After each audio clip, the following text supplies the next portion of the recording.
আল্লামা পীর মুফতি গিয়াসউদ্দিন আত-তাহিরি হুজুরের উপর মিথ্যা মামলা করা হয়েছে, ঠিক না বেঠিক? আল্লামা গিয়াসউদ্দিন তাহিরি হুজুরের সেই দিনের সেই ভিডিও চিত্র আমরা দেখেছি। উনাকে প্রশাসন কর্তৃপক্ষ এসে উনাকে বলেছেন, হুজুর 10 মিনিটের ভিতরে আলোচনা শেষ করে দেন। আল্লামা মুফতি গিয়াসউদ্দিন আত-তাহিরি হুজুর 10 মিনিট না 7 মিনিটে উনার আলোচনাকে শেষ করেছেন। কিন্তু উনি সুন্দর কথা বলেছেন, প্রশাসন আমাদের ভাই, তারা 10 মিনিটের ভিতরে আলোচনা শেষ করার জন্য বলেছেন, আমি শেষ করে দিব।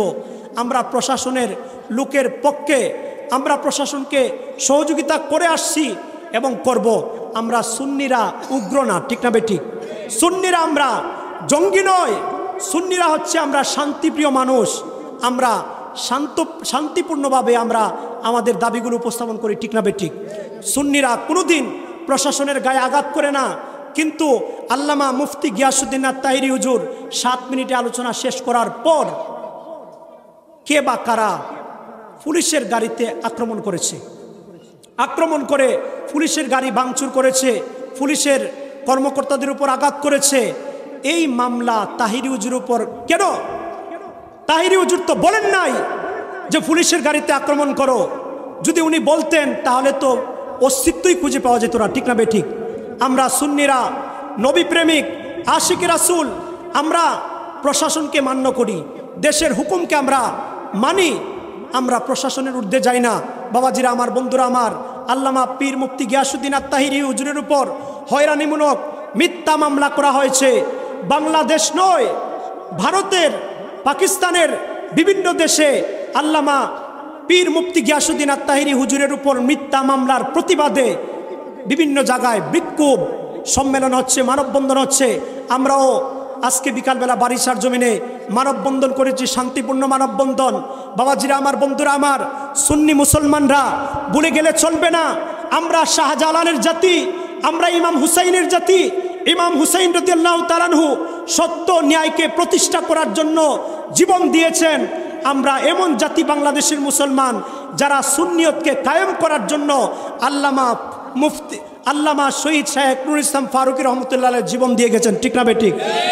আল্লামা গিয়াসউদ্দিন তাহিরি হুজুরের উপর মিথ্যা মামলার প্রতিবাদে আমরা ততদিন পর্যন্ত প্রতিবাদ করেই যাব যতদিন পর্যন্ত এই মিথ্যা মামলাকে প্রত্যাহার করা না হবে, ঠিক না বেঠিক?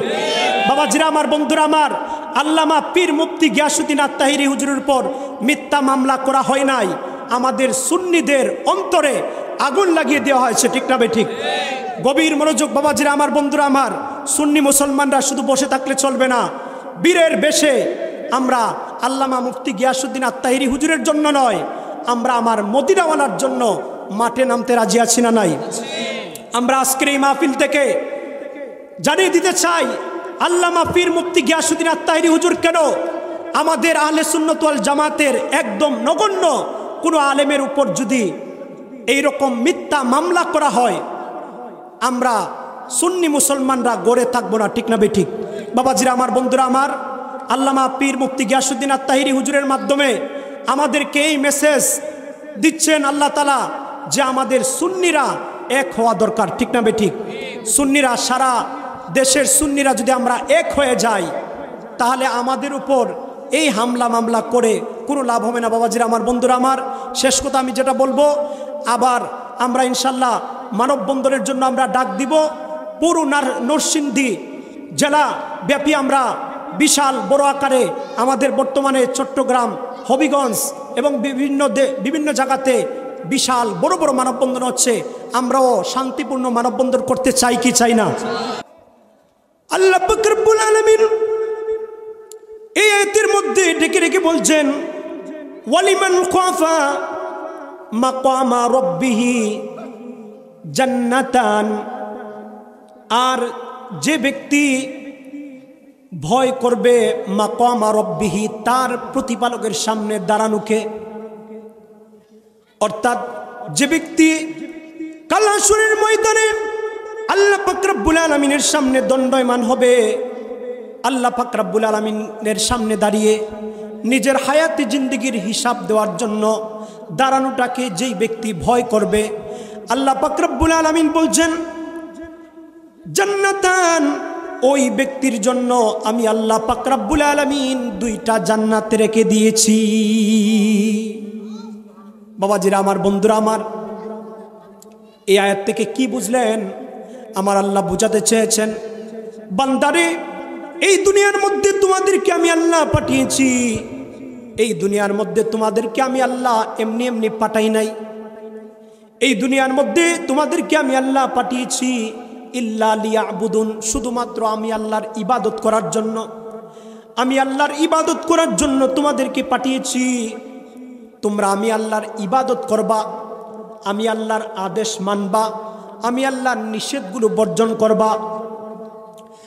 আর আমি আল্লাহর ভয়ে যদি তোমরা আমার আদেশগুলো মান্য করতে পারো, আমি আল্লাহর নিষেধগুলো বর্জন করতে পারো, করে যদি তোমরা মুত্তাকি হতে পারো, আল্লাহ পাক রব্বুল আলামিন বলছেন ওই বান্দার জন্য আমি আল্লাহ দুইটা জান্নাত রেখে দিয়েছি। বাবাজিরা আমার, বন্ধুরা আমার, এটাকে বলে আল্লাহর ভয়। এই জন্য পবিত্র কোরআনে কারিমে আল্লাহ পাক রব্বুল আলামিন অনেক আয়াতে আল্লাহ তাআলা বলছেন, ইয়া আইয়ুহাল্লাযীনা আমানুত্তাকুল্লাহা ওয়া কুলু কাওলান সাদীদা। আমার আল্লাহ বলছেন, ইয়া আইয়ুহাল্লাযীনা আমানু, ইয়া আইয়ুহাল্লাযীনা আমানুত্তাকুল্লাহ, হে ঈমানদারগণ তোমরা আল্লাহকে ভয় করো। আল্লাহকে ভয় করার দরকার আছে না নাই? কি বলেন? আল্লাহকে ভয় করার দরকার আছে না নাই? আল্লাহকে ভয় করা এটা হচ্ছে ফরজ। আল্লাহকে ভয় করা কি? আমরা আগে শুধু শুনছি নামাজ পড়া ফরজ, রোজা রাখা ফরজ, হজ করা ফরজ, যাকাত দেওয়া ফরজ। কিন্তু মনে রাখবেন মুসলমান, আল্লাহকে ভয় করা সেটাও ফরজ। সুবহানাল্লাহ বলেন না? গভীর মনোযোগ বাবাজিরা আমার, বন্ধুরা আমার, পর্দার অন্তরালের মা বোনরা আমার, যারা আল্লাহকে ভয় করে তাদেরকে বলা হয় মুত্তাকি। সুবহানাল্লাহ বলেন? যারা আল্লাহকে ভয় করার মতো ভয় করে। কেমন ভয়? আল্লাহর ভয়ে যারা নামাজ ছাড়ে না, আল্লাহর ভয়ে যারা রোজা ছাড়ে না, আল্লাহর ভয়ে যারা হজ ছাড়ে না, আল্লাহর ভয়ে যারা যাকাত দেওয়া বন্ধ করে না, আল্লাহর ভয়ে যারা মিথ্যা বলে না, আল্লাহর ভয়ে যারা গীবত করে না, চুগলি করে না, হিংসা করে না, অহংকার করে না, সেটা হচ্ছে আল্লাহর ভয়। আল্লাহ পাক রব্বুল আলামিন ডেকে ডেকে বলছেন, ইয়া আইয়ুহাল্লাযীনা আমানুত্তাকুল্লাহা, হে ঈমানদারেরা তোমরা আমি আল্লাহকে ভয় করো। ওয়া কুলু কাওলান সাদীদা, আর তোমরা সব সময় সত্য কথা বলো। সুবহানাল্লাহ বলেন? সত্য কথা বলার লোক এখন খুব কমে আছে, ঠিক না ভাই? ঠিক। আমরা শুধু মিথ্যা। আছে আদুরবাড়ি মোর ফোন আসছে, ভাই কোথায় আছেন? বলে আমি তো আসছি বৈরব, ঠিক না ভাই? ঠিক। আছে মাসুদ ভাইয়ের বাড়িতে ওয়াজ মাহফিলে, বলে আমি তো আসি সিলেট। আছে না নাই? বাবাজিরা আমার, বন্ধুরা আমার, সত্য কথা বলা এটাও কি ফরজ। সত্য কথা বলা কি? এই জন্য আল্লাহর হাবিব বলেছেন, ওয়াকুলু কাওলান সাদীদা, তোমরা সত্য কথা বলো। গভীর মনোযোগ। আল্লাহকে যদি ভয় করার মতো ভয় করতে পারো, আল্লাহ পাক রব্বুল আলামিন বলেছেন, ওয়ালিমান খাফা মাকাম রাব্বিহি জান্নাতান। চিৎকার মেরে বলেন সুবহানাল্লাহ। গভীর মনোযোগ। যারা আল্লাহকে ভয় করে, যে সকল বান্দা বান্দিরা আল্লাহকে ভয় করে, ওই সকল বান্দা বান্দিরা আল্লাহর হুকুমকে ছেড়ে দিতে পারে না, ঠিক না বে ঠিক? বাবাজিরা আমার, বন্ধুরা আমার, আল্লাহকে ভয় করার কেমন ফজিলত শুনেন রে বাবা। কিতাবের মধ্যে আসছে, মিশকাত শরীফের মধ্যে আসছে, বনি ইসরাইলের মধ্যে একজন লোক ছিল, যেই লোকটা তার হায়াতি জিন্দেগির মধ্যে এমন কোনো আমল নাই, এমন কোনো ভালো আমল নাই। হায়াতি জিন্দেগির মধ্যে যত আমল করেছে সব গুনার আমল করেছে, গুনাহ করেছে। গভীর মনোযোগ। বনি ইসরাইলের এই লোকটা, যার আমল নামার মধ্যে কোনো নেকি নাই, কোনো ভালো আমল নাই, সবগুলো গুনাহ। এই লোকটা যখন বয়স হয়ে গেল, মৃত্যুর সময় হয়ে গেল। এই লোকটা তার সন্তানদেরকে ডেকে ডেকে বলল, ও আমার সন্তানেরা শুনো শুনো, আমি একটা ওসিয়ত করে যেতে চাই। সন্তানরা ডেকে ডেকে বলল, বাবা গো, আপনি কেমন ওসিয়ত করবেন? ওই লোকটা ডেকে ডেকে বলল, ও আমার সন্তানরা শুনো শুনো, আমি এই দুনিয়াতে আমি যতদিন জিন্দেগি করেছি, আমার হায়াতে জিন্দেগির মধ্যে কোনো নেকি নাই, একটা নেকিও নাই যেই নেকি নিয়ে আমি আল্লাহর দরবারে আল্লাহর সামনে দাঁড়াবো। এই লোকটা ডেকে ডেকে বলল, ও আমার সন্তানরা শুনো শুনো, আমার তো আল্লাহর সামনে দাঁড়ানোর কোনো সম্বল আমার নাই, কোনো পুঁজি নাই, কোনো নেকি আমার আমল নামায় নাই। কিভাবে আমি আমার আল্লাহর সামনে দাঁড়াবো, হিসাব দিব? আমার ভয় হচ্ছে, আল্লাহর ভয় হচ্ছে। কিভাবে আমি আল্লাহর জাহান্নাম থেকে বাঁচবো, আল্লাহর সামনে হিসাব দিব? আমার আমল নামায় একটা নেকিও নাই। বাবারে, তোমাদেরকে আমি ওসিয়ত করে যাই, আমি মৃত্যুবরণ করলে, মৃত্যুবরণ করার পর তোমরা আমার লাশটাকে মাটির নিচে দাফন করবা না। কেননা মাটির নিচে যদি দাফন করা হয়, আমার লাশটাকে আমাকে আল্লাহ তাআলা আবার জিন্দা করবেন, জিন্দা করে আমার কৃতকর্মের জন্য হিসাব দিতে হবে। বাবারে, আল্লাহর সামনে দাঁড়িয়ে আমি হিসাব দিতে পারবো না। এই লোকটা এই বলতে বলতে ওসিয়ত করলো, সন্তানরা শুনো, আমি মরে যাওয়ার পর আমার লাশটাকে তোমরা আগুন দিয়ে ফুরাই দিবা। গভীর মনোযোগ। এই লোকটা ডেকে ডেকে বলল, বাবা, তোমরা আমার লাশটাকে আগুন দিয়ে পুড়ে ছাই করে দিবা। আর এই ছাইগুলো যখন আমার লাশটা পুড়ে ছাই হয়ে যাবে, এই ছাইগুলোকে তোমরা দুইটা ভাগ করবা।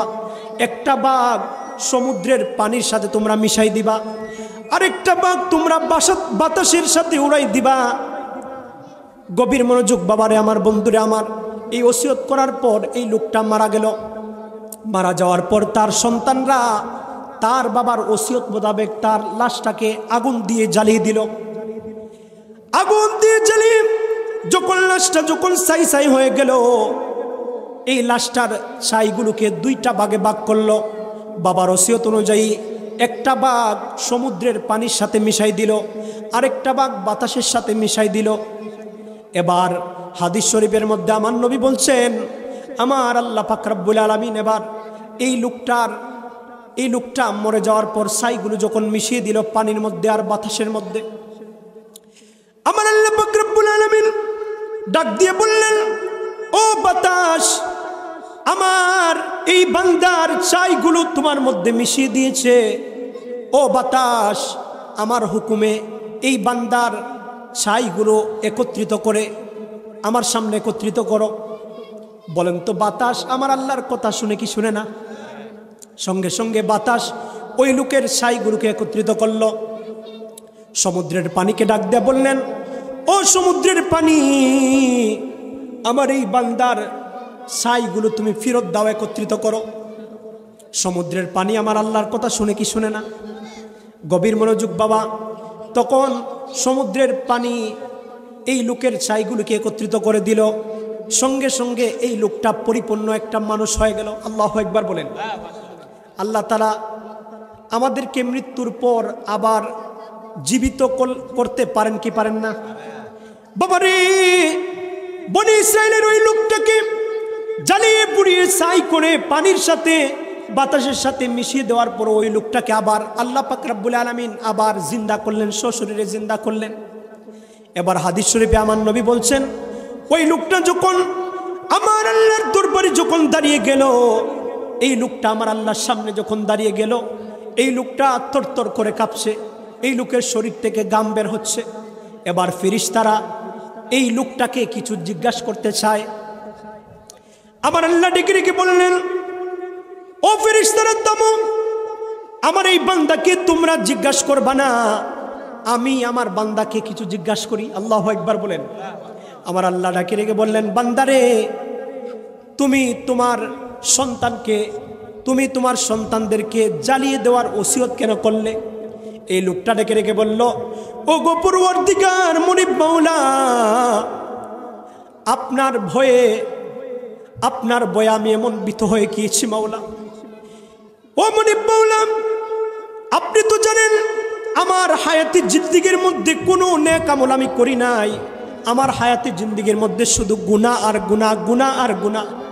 আমার হায়াতি জিন্দেগির মধ্যে একটাও নেক আমল নাই, একটাও নেক আমল নাই যেই আমলের বদলতে আমি আপনার সামনে দাঁড়িয়ে হিসাব দিব। বললাম আপনার বয়ে, শুধুমাত্র আপনার বয়ে আমি আমার পুত্রদেরকে আগুন দিয়ে জ্বালিয়ে দেওয়ার অঙ্গীকার করেছিলাম গো আল্লাহ। আল্লাহ আপনার ভয়ে আমি এই কাজটা করেছি।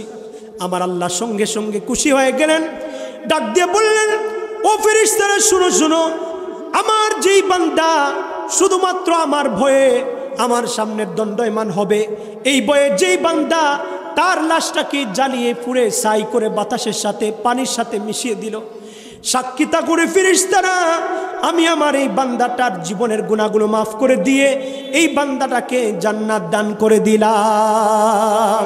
এই জন্য আমার আল্লাহ বলছেন, ওয়ালিমান খাফা মাকাম রাব্বিহি জান্নাতান।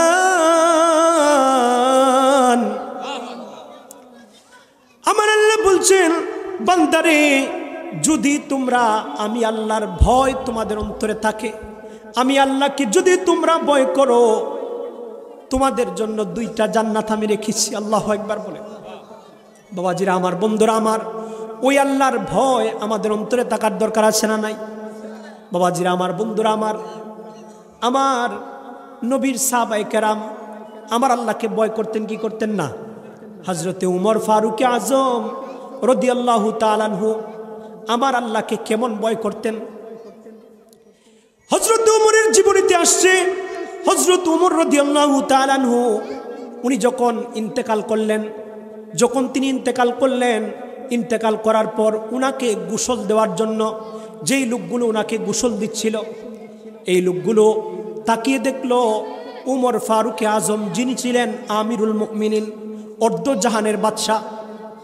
উমরের বয়ে রাজ্যের সময় তরতর করে কাঁপত। উমরের বয়ে শয়তান রাস্তা ছেড়ে দিয়ে অন্য রাস্তায় যেত। কিন্তু রে বাবা, যেই উমর রাদিয়াল্লাহু তাআলা আনহুকে জান্নাতের সার্টিফিকেট আমার নবী দিয়েছেন, সুবহানাল্লাহ বলেন। এবার যারা গোসল দিচ্ছিল তারা তাকিয়ে দেখলো উমর রাদিয়াল্লাহু তাআলা আনহুর পিঠের মধ্যে চাবুকের আঘাত দেখা যায়। গভীর মনোযোগ, যারা গোসল দিচ্ছিল তারা ভাবতে লাগলো, হায় রে হায়, যেই উমর হচ্ছে আমিরুল মুমিনিন, যেই উমর হচ্ছেন আমিরুল মুমিনিন, যাকে শাসন করার মতো কেউ নাই, তার পিঠে চাবুক দিয়ে আঘাত করলো কে? এটা জানার দরকার। এই লোকেরা যারা গোসল দিচ্ছিল তারা উমর রাদিয়াল্লাহু তাআলা পরিবারের কাছে গেলেন, সন্তানদেরকে ডাক দেয়া বললেন, ও উমর ফারুকের সন্তানরা, পরিবারের লোকেরা, উমর ফারুক আজমকে যখন আমরা গোসল দিচ্ছিলাম দেখছিলাম উমর ফারুক আজমের পিঠের মধ্যে চাবুকের আঘাত দেখা যায়, চাবুকের দাগ দেখা যায়। এই জমিনের মধ্যে তো উমরকে চাবুক মারবে এমন কোনো লোক নাই। তোমরা কি কিছু জানো উনার পিঠের মধ্যে চাবুকের দাগ কেন? উনার পরিবারের লোকেরা ডেকে ডেকে বললেন, ও গোসলদাতার লোকেরা, শোনো শোনো, উমর ফারুক আজম তিনি, তার পিঠের মধ্যে চাবুক মারার এমন কোনো লোক মক্কা মদিনায় নাই, কিন্তু ওনার পিঠের মধ্যে দাগ কিভাবে আসছে গো? শোনো শোনো, উমর ফারুক আজম আল্লাহকে এমন ভয় করতেন, এমন ভয় করতেন, এমন ভয় করতেন, তার অন্তরে আল্লাহর এমন ভয় ছিল। উমর ফারুক আজম রাদিয়াল্লাহু তাআলা আনহু যখন সন্ধ্যা হয়ে যেত, সন্ধ্যা হয়ে যাওয়ার সঙ্গে সঙ্গে সারা দিনের হিসাব করতেন। সারা দিনের মধ্যে আমি কতটা ভালো কাজ করেছি, কতটা ভালো কাজ করি নাই, কতটা আল্লাহকে খুশি করার মতো কাজ করেছি, আর কতটা কাজ আল্লাহকে না খুশি করার জন্য করেছি। এই রকম হিসাব করে যখন তিনি তার আমলনামার মধ্যে লক্ষ্য করে দেখতেন, গতকালকে আমি দুরূদ শরীফ পড়েছি 1000 বার, কিন্তু আজকে আমার দুরূদ শরীফ 900 বার হয়েছে। 100 বার কেন কম হলো? গতবার আমি নামাজ পড়েছি, গত দিন আমি নামাজ পড়েছি 50 রাকাত, আজকে আমার নামাজ 40 রাকাত কেন হলো? গত দিন আমি এই নেকি করেছি, ওই নেকি করেছি, কিন্তু আমার নেকির সংখ্যা কেন কমলো? এই জন্য উমর ফারুক আজম গনে গনে নিজের পিঠের মধ্যে চাবুক দিয়ে আঘাত করতেন, পড়েন আল্লাহু আকবার। আবার যখন সকাল হয়ে যেত তিনি সারা রাত্রি কি আমল করেছেন, আমলের মধ্যে কমতি আছে কিনা এই হিসাব করতেন। গত রাতে নফল নামাজ পড়েছি 100 রাকাত, এই রাতে কেন 90 রাকাত নফল নামাজ হলো? এই জন্য আল্লাহর ভয়ে তিনি তরতর করে কাঁপতেন আর নিজের পিঠের মধ্যে নিজে দৌড়া মারতেন। আল্লাহু আকবার বলেন। বাবাজিরা আমার, বন্ধুরা আমার, আজকে আমাদের অন্তরে আল্লাহর ভয় নাই, ঠিক না বেঠিক? গভীর মনোযোগ বাবা। উমর ফারুক আজম রাদিয়াল্লাহু তাআলা আনহু কেমন ভয় করতেন আমার আল্লাহকে। একবার উমর ফারুক আজম রাদিয়াল্লাহু তাআলা আনহু তিনি যখন খলিফা, উমর রাদিয়াল্লাহু তাআলা আনহু খলিফা অবস্থায় আমাদের দেশের প্রধানমন্ত্রী, আমাদের দেশের চেয়ারম্যান, মন্ত্রী, এমপিরা কেমন ভাব নিয়ে থাকে, তাদের সাথে দেখা করার সিরিয়াল পাওয়া যায় না, ঠিক না বেঠিক? কিন্তু উমর ফারুক আজম রাদিয়াল্লাহু তাআলা আনহু অর্ধজাহানের বাদশা হওয়ার পরও রাতের বেলা 14 বেশে তিনি মানুষের বাড়িতে গিয়ে হাঁটতেন। উমর রাদিয়াল্লাহু তাআলা আনহু হাঁটতেন আর দেখতেন আমার রাজ্যের মধ্যে কে কোন অসুবিধা আছে, কে কোন সমস্যায় আছে, কে না কে আছে, কে অসুস্থ আছে, কে বিপদে আছে, কার কোন হাজত আছে। উমর রাদিয়াল্লাহু তাআলা আনহু তালাশ করতেন, পড়েন সুবহানাল্লাহ। একবার উমর রাদিয়াল্লাহু তাআলা আনহু রাতের বেলায় 14 বেশে বের হয়ে গেলেন। অনেক দূর একটা বাড়ির কাছে গেলেন, গিয়ে দেখছেন একটা অসুস্থ বৃদ্ধা মহিলা, সে বসে কান্না করছে। উমর ফারুক আজম এই বৃদ্ধা অসুস্থ মহিলার কান্না শুনছেন, এগিয়ে গেলেন, ডাক দিয়ে বললেন, মাগো কি জন্য আপনি কান্না করছেন? এই বৃদ্ধা অসুস্থ মহিলা ডাক দিয়ে বলল, বাবারে আমি কান্না করছি, আমি অসুস্থ, আমার দেখাশোনা করার মতো কেউ নাই, আমার খাবার দেওয়ার মতো কেউ নাই, আমি একদিকে অসুস্থ, চিকিৎসার জন্য কেউ নাই, আমাকে দেখাশোনার জন্য, খিদমতের জন্য কেউ নাই।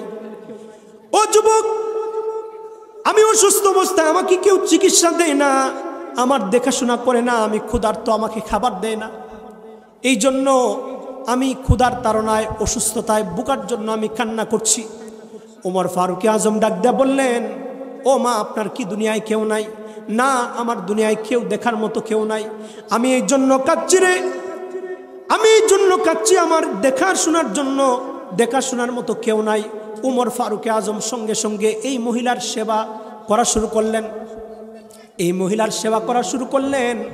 এই মহিলাটা ডেকে ডেকে বলল, ও যুবক রে, দেখো এই দেশে তোমার মতো যুবক আমার খিদমত করছে, কিন্তু এই দেশের খলিফা নাকি উমর আমার দেখাশোনা করে না। উমরকে যে কে খলিফা বানিয়েছে,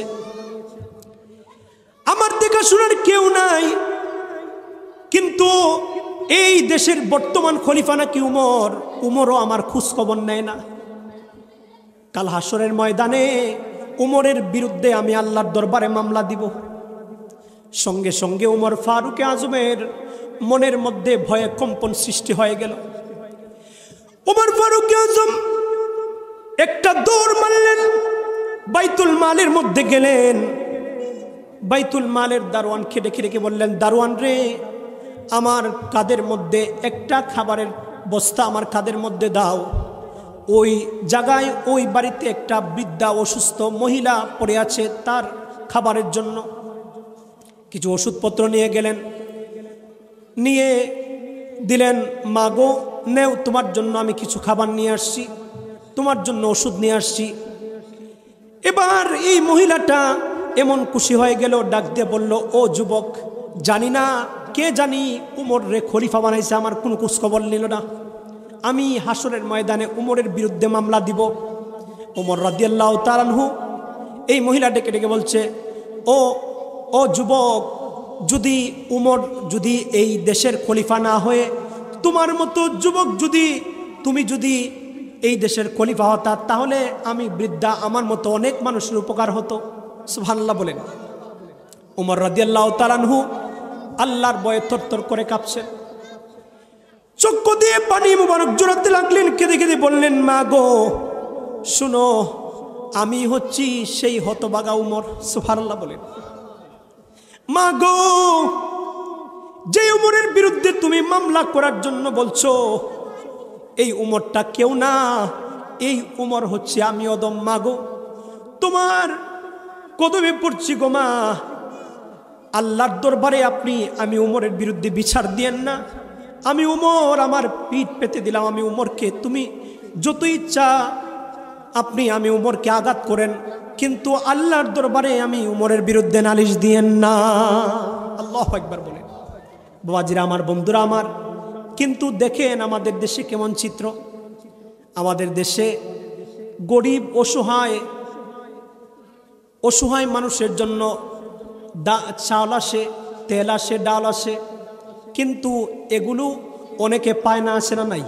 আমাদের বাংলাদেশে এমনও চেয়ারম্যান, মেম্বার, এমপি, মন্ত্রী আসে, গরিবের জন্য বাতা আসে, চাল ডাল আসে, 5 কেজি চাল, 3 কেজি তেল, 2 কেজি ডাল, কিন্তু গরিবরা পায় 3 কেজি চাল, 2 কেজি নাই, আসে না? নাই।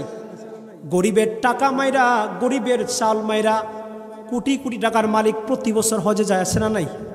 বাবাজিরা আমার, বন্ধুরা আমার, খোদার কসম করে বলি, যারা গরিবের হক মেরে একবার না, 100 বার না, হাজার হাজার বার আপনি হজ করতে পারেন, এই হজ আমার আল্লাহর দরবারে কবুল হবে না। বাবাজিরা আমার, বন্ধুরা আমার, যেটা বলতেছিলাম, আল্লাহর ভয় আমাদের অন্তরে থাকার দরকার আছে না? নাই। আল্লাহর ভয় আমাদের অন্তরে না থাকার কারণে আজকে আমাদের এই অবস্থা। বাবারে, বন্ধুরে আমার, আল্লাহর ভয় যে যুবকের অন্তরে থাকবে, এই যুবক আরশের নিচে আল্লাহ তাআলা তাদেরকে স্থান দিবেন। পড়েন সুবহানাল্লাহ। বাবাজিরা আমার, বন্ধুরা আমার, আল্লাহর ভয় আমাদের অন্তরে এমনভাবে থাকতে হবে, আল্লাহর ভয়ে যখন আমরা ভীতু হব, আল্লাহর ভয় যখন আমাদের অন্তরে থাকবে, আল্লাহ পাক রব্বুল আলামিন পবিত্র কোরআনে কারিমের মধ্যে জানিয়ে দিচ্ছেন, ও আমার বান্দারা শুনো শুনো, আমি আল্লাহর দরবারে তোমাদের যাদের টাকা আছে তাকে আমি আল্লাহর দরবারে সম্মানিত আমি গ্রহণ করি না। দুনিয়ার নিয়ম হচ্ছে যার টাকা বেশি তার সম্মান বেশি, ঠিক না? ঠিক। যার টাকা যত বেশি তার সম্মান তত বেশি। হ্যাঁ, আসুক। যার টাকা যত বেশি তার সম্মান তত বেশি, ঠিক না? ঠিক। কিন্তু আমাদের সমাজে যার টাকা বেশি তার সম্মান বেশি, কিন্তু আমার আল্লাহ বলছেন, আমি আল্লাহর কাছে টাকা যার বেশি তার সম্মান বেশি না।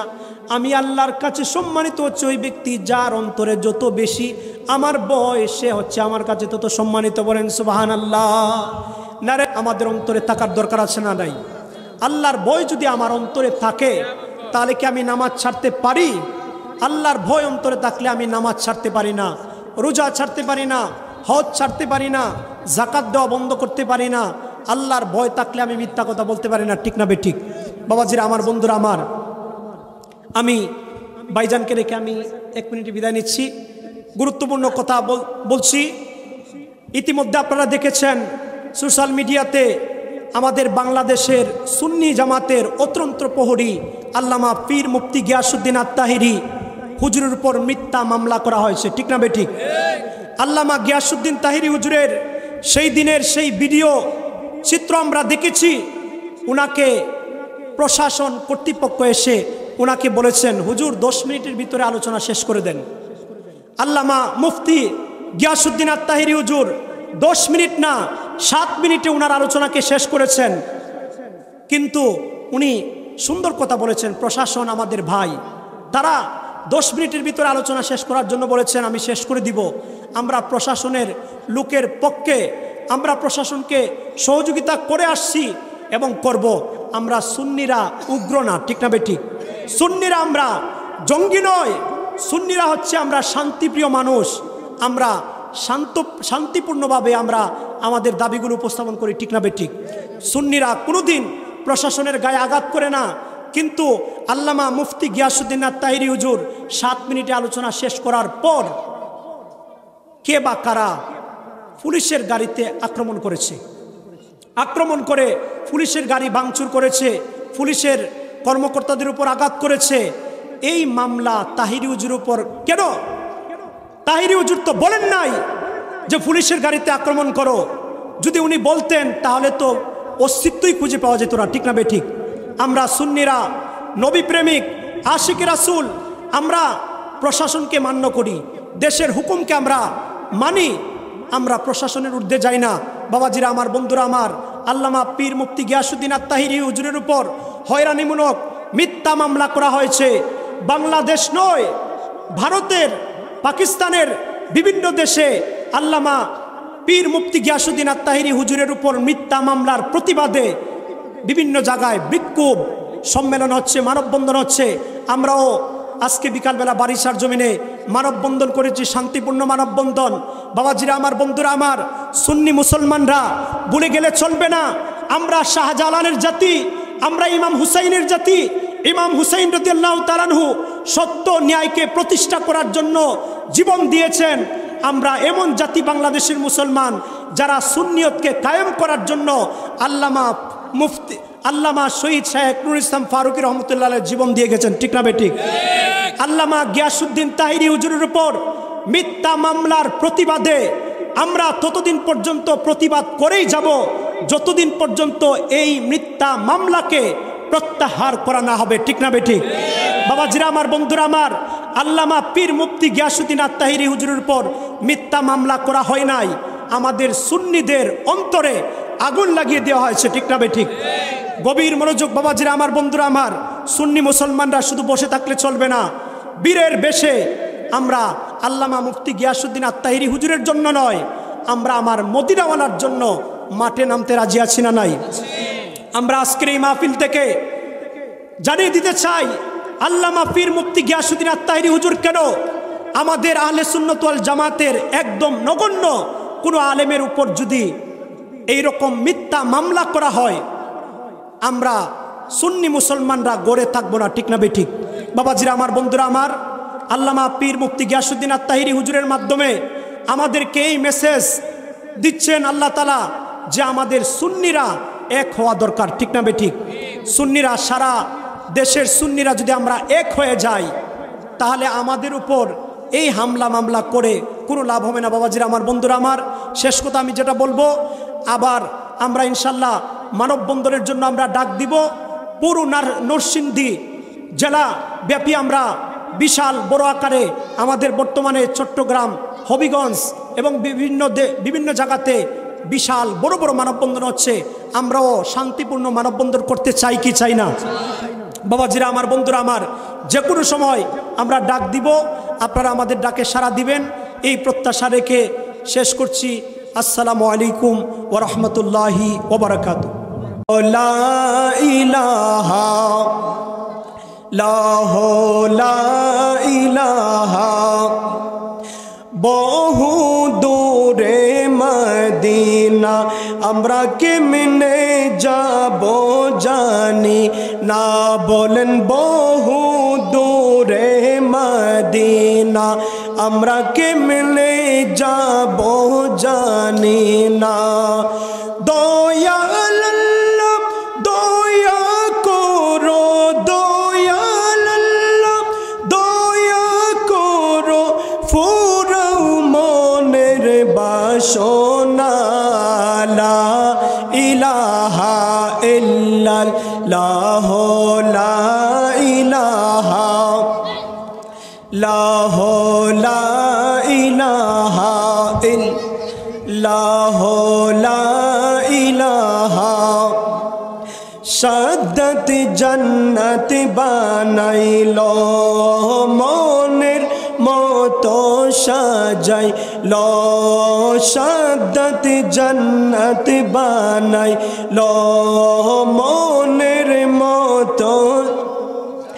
একটি কদম রাখার পরে, একটি কদম রাখার পরে আজরাইলকে পাঠাইল। লা ইলাহা ইল্লাল্লাহ, লা ইলাহা ইল্লাল্লাহ, লা ইলাহা লা ইলাহা ইল্লাল্লাহ মুহাম্মাদুর রাসূলুল্লাহ সাল্লাল্লাহু আলাইহি ওয়াসাল্লাম। বাবাজিরা, বন্ধুরা, আমি আপনাদেরকে বিশেষ করে অনুরোধ করব, মাহফিলের প্যান্ডেল এখনো খালি আছে। মাহফিলে আপনাকে আমাকে আল্লাহ তাআলা যেন আসার সৌভাগ্য দান করেন। আমি যুবক ভাইদেরকে বলবো, মাহফিলের প্যান্ডেলে চলে আসুন। মুরব্বী বাবাজিরা, বয়স হয়েছে রে বাবা, কোন দিন জানি আপনার আমার জন্য মালাকুল মউত আজরাইল চলে আসে। বাবারে, যদি আজকে আপনার মৃত্যু হয়ে যায়, এত সুন্দর মাহফিল আপনার নসিব হবে না। হতে পারে আগামীকাল আপনার নাম লাশ হয়ে যাবে, এই মাহফিলে অংশগ্রহণ করার সুযোগ আর জীবনে হবে না। এই জন্য বাবাজিরা আমার, বন্ধুরা আমার, অনুরোধ করে বলবো, এই মাহফিলের প্যান্ডেলে চলে আসুন।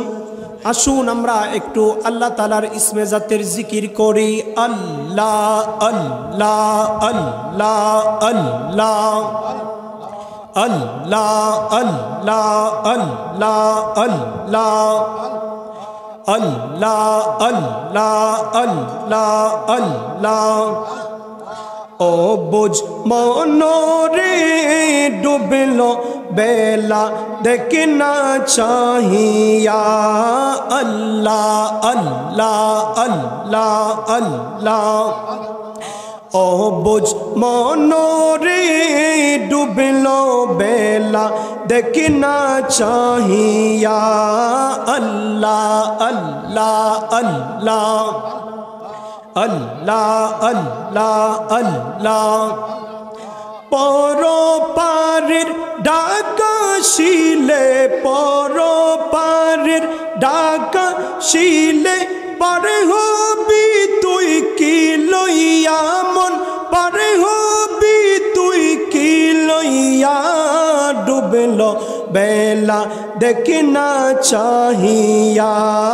আল্লাহ আল্লাহ আল্লাহ আল্লাহ আল্লাহ আল্লাহ আল্লাহ আল্লাহ। ও বুঝ মনোরে ডুবল বেলা দেখে না চাহিয়া। আল্লাহ আল্লাহ আল্লাহ। সাদের জীবন হেলাই হেলাই শেষ হইতে চলিল। নামাজ রোজা জিকির ফিকির কিছুই নাহি হইল। রং তামাশায় দিন কাটাইলা, মৌলার জিকির করলা না। ডুবল বেলা দেখে না চাহিয়া। আল্লাহ আল্লাহ আল্লাহ আল্লাহ। ও বুঝ মনোরে ডুবল বেলা দেখে না চাহিয়া। আল্লাহ আল্লাহ আল্লাহ আল্লাহ আল্লাহ আল্লাহ। রাসূলুল্লাহ আমার নয়ন মনি, মক্কি মাদানী। রাসূলুল্লাহ আমার নয়ন মনি। আল্লাহ আল্লাহ আল্লাহ আল্লাহ আল্লাহ আল্লাহ আল্লাহ। রাসূলুল্লাহ আমার নয়ন মনি, মক্কি মাদানী। রাসূলুল্লাহ আমার নয়ন মনি। আল্লাহ আল্লাহ আল্লাহ আল্লাহ আল্লাহ আল্লাহ। রাসূল আমার রূপবাসী, যাহার প্রেমে মনোদাসী। নবী আমার রূপবাসী, যাহার প্রেমে মনোদাসী। তাহার প্রেমে ফেলো চোখের পানি, মক্কি মাদানী। রাসূল আমার মক্কি মাদানী। রাসূল আমার নয়নের মনি, মক্কি মাদানী। রসুল আমার নয়নের মনি আল্লাহ আল্লাহ আল্লাহ আল্লাহ আল্লাহ আল্লাহ আল্লাহ আল্লাহ আল্লাহ পাগল মন একবার বাপলি না রে তোর হইব রে মরণ আল্লাহ আল্লাহ আল্লাহ পাগল মন একবার বাপলি না রে তোর হইব রে মরণ মাশাআল্লাহ আল্লাহ আল্লাহ আল্লাহ আল্লাহ তুই মরিলে সঙ্গের সাথী তুই মরিলে সঙ্গের সাথী পাইবে না একজন পাগল মন একবার বাপলি না রে তোর হইব রে মরণ আল্লাহ আল্লাহ আল্লাহ আল্লাহ আল্লাহ আল্লাহ হঠাৎ কি দিন আজরাইলে ফাঁসি দিব তোমার গলে শেষ করিবে এ সাদের জীবন মনরে আল্লাহ আল্লাহ আল্লাহ আল্লাহ আল্লাহ আল্লাহ আল্লাহ আল্লাহ আল্লাহ লা ইলাহা ইল্লাল্লাহু মুহাম্মাদুর রাসূলুল্লাহ সাল্লাল্লাহু আলাইহি ওয়াসাল্লাম। অধ্যকার আয়োজিত পবিত্র ঈদে মিলাদুন নবী সাল্লাল্লাহু আলাইহি সাল্লাম উপলক্ষে 12তম বার্ষিক ওয়াজুদ ওয়ার মাহফিল, উক্ত মাহফিলে সভাপতি হিসাবে উপস্থিত আছেন জনাব মোহাম্মদ চান মিয়া সাহেব, বিশিষ্ট ব্যবসায়ী শাহেরচর আদুরবাড়ি মোড়। সহসভাপতি জনাব মোহাম্মদ শহীদুল হক, বিশিষ্ট সমাজসেবক শাহেরচর। প্রধান অতিথি হিসাবে উপস্থিত হবেন জনাব হাজি শহীদুল আলম বাচ্চু সরকার। বিশেষ অতিথি হিসাবে উপস্থিত থাকবেন জনাব মোহাম্মদ হারিস পাঠান। জনাব শরীফুল ইসলাম উদ্বোধক হিসাবে উপস্থিত থাকবেন জনাব কে এম ওবায়দুল হক সাহেব। আজকের এই মাহফিলে প্রধান বক্তা হিসাবে যিনি তাশরিফ আনবেন পীরে তরিকত হযরত মাওলানা আব্দুর রহমান রেজভী সুন্নি আল কাদরি সাহেব। প্রধান আকর্ষণ হিসাবে উপস্থিত থাকবেন বিশিষ্ট ইসলামী চিন্তাবিদ, উদীয়মান তরুণ তেজস্বী বক্তা হযরত মাওলানা মুফতি রফিকুল ইসলাম আল কাদরি সাহেব। উপস্থিত থাকবেন বিশেষ আকর্ষণ হিসাবে হযরত মাওলানা মুফতি উবাইদুল হক আল কাদরি সাহেব। আমার পূর্বে আলোচনা করেছেন হযরত মাওলানা শাহিন আলম আল কাদরি সাহেব। মাহফিল পরিচালনায় আছেন মাওলানা হৃদয় হোসেন আল মামুন সাহেব। আমার সামনে উপবিষ্ট যুবক ভাইয়েরা, মুরব্বী বাবাজিরা, পর্দার অন্তরালে আছেন মা বোনেরা, সবাইকে আবারও সালাম দিচ্ছি। আসসালামু আলাইকুম ওয়া রাহমাতুল্লাহি ওয়া বারাকাতুহু।